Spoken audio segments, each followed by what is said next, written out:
بسم اللہ الرحمن الرحیم۔ امام اعظم ابو حنیفہ رحمۃ اللہ علیہ اپنی زندگی میں دن بھر درس و تدریس اور قرآن و حدیث کی ترتیب میں مصروف رہتے تھے۔ جب شام ہوتی تو لوگ عشاء کی نماز پڑھ کر چلے جاتے، لیکن امام ابو حنیفہ نماز کے لیے کھڑے ہو جاتے اور ساری رات نوافل کا سلسلہ چلتا رہتا، یہاں تک کہ فجر کی اذان ہو جاتی۔ شروع کے دنوں میں آپ 100 رکعت نماز پڑھا کرتے تھے۔ ایک دن کسی کام سے جا رہے تھے، راستے میں ایک شخص نے امام صاحب کو دیکھا تو اپنے ساتھی کو آہستہ سے کہنے لگا کہ یہ جو بزرگ جا رہے ہیں یہ روزانہ 500 رکعت نماز پڑھتے ہیں۔ وہ آہستہ آواز میں بول رہا تھا، پر اس کی آواز امام صاحب تک پہنچ گئی۔ امام صاحب کہنے لگے، اللہ اکبر! تمہارا یہ خیال ہے کہ میں روزانہ 500 رکعت پڑھتا ہوں، جبکہ حقیقت یہ ہے کہ میں تو صرف 100 رکعت نماز پڑھتا ہوں۔ کہیں ایسا نہ ہو کہ میں قرآن کی آیت کا مصداق بن جاؤں جس میں اللہ تعالیٰ نے فرمایا، اور وہ لوگ یہ چاہتے ہیں کہ ان کی تعریف کی جائے ایسی بات پر جو انہوں نے نہیں کی۔ اگر میں مصداق بن گیا تو مجھے جہنم کی سزا ہوگی۔ امام صاحب کہنے لگے، اگر لوگ ایسا سوچتے ہیں کہ میں 500 رکعت پڑھتا ہوں تو آج سے 500 ہی پڑھوں گا۔ اس کے بعد امام صاحب کا یہی معمول بن گیا تھا۔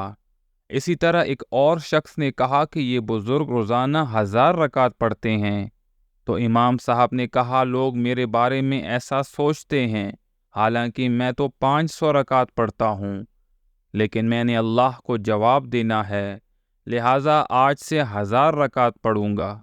امام صاحب کی زندگی کا یہ معمول بن گیا تھا کہ آپ عشاء کی وضو سے فجر کی نماز پڑھتے تھے۔ ساری رات آپ کی عبادت میں گزر جاتی تھی۔ سیرت امام اعظم میں روایت ہے کہ ہم جنازے کے ساتھ جا رہے تھے۔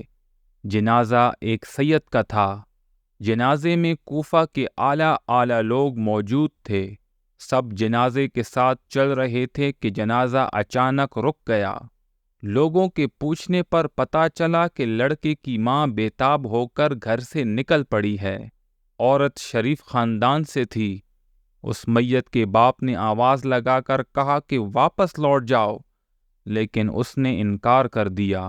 شوہر نے کہا، لوٹ جاؤ ورنہ میں تجھے طلاق دے دوں گا، لیکن ماں نے بھی قسم کھا لی کہ اگر جنازے سے پہلے واپس گئی تو میرے سارے غلام آزاد ہوں گے۔ وہاں پر موجود تمام لوگ آپس میں باتیں کر رہے تھے کہ ابھی طلاق ہوگی یا قسم ٹوٹے گی۔ میت کے باپ نے ادھر ادھر دیکھا کہ کوئی مدد کرے گا تاکہ اس امتحان سے ہم نکل جائیں، لیکن کوئی صورت نظر نہیں آ رہی تھی۔ اسی وقت باپ کی نظر حضرت امام ابو حنیفہ پر پڑی۔ فرمایا، امام صاحب آپ ہی ہماری مدد کیجیے۔ امام صاحب تشریف لائے، عورت سے پوچھا کہ تم نے کس طرح قسم کھائی؟ پھر شوہر سے پوچھا کہ تم نے کس طرح قسم کھائی؟ دونوں سے معلوم کرنے کے بعد فرمایا، اس جنازے کو یہیں رکھ دو۔ امام صاحب نے میت کے باپ سے کہا کہ تم جنازہ پڑھاؤ۔ تمام لوگوں نے صف بنا کر نماز جنازہ ادا کی۔ پھر امام صاحب نے فرمایا، ابھی اس میت کو قبر کی طرف لے چلو۔ امام صاحب نے میت کی ماں سے کہا، ابھی تم یہاں سے واپس لوٹ جاؤ، جنازہ ہو گیا اور تمہاری قسم بھی پوری ہو گئی۔ اور میت کے باپ سے کہا کہ بیوی تمہاری قسم کے مطابق یہاں سے واپس جا رہی ہے، اس لیے تمہاری قسم بھی پوری ہو گئی، ابھی طلاق نہیں ہوگی۔ لوگ امام صاحب کی ذہانت پر اش کر اٹھے۔ دوستو، اس سے معلوم ہوتا ہے کہ ہمارے بزرگ کتنی محنت کرتے تھے تاکہ اللہ راضی ہو جائے اور حقیقی کامیابی مل جائے۔ امید ہے آج کی ویڈیو آپ لوگوں کو پسند آئی ہوگی۔ مزید ویڈیوز کے لیے میرے چینل کو سبسکرائب کریں۔ السلام علیکم ورحمۃ اللہ وبرکاتہ۔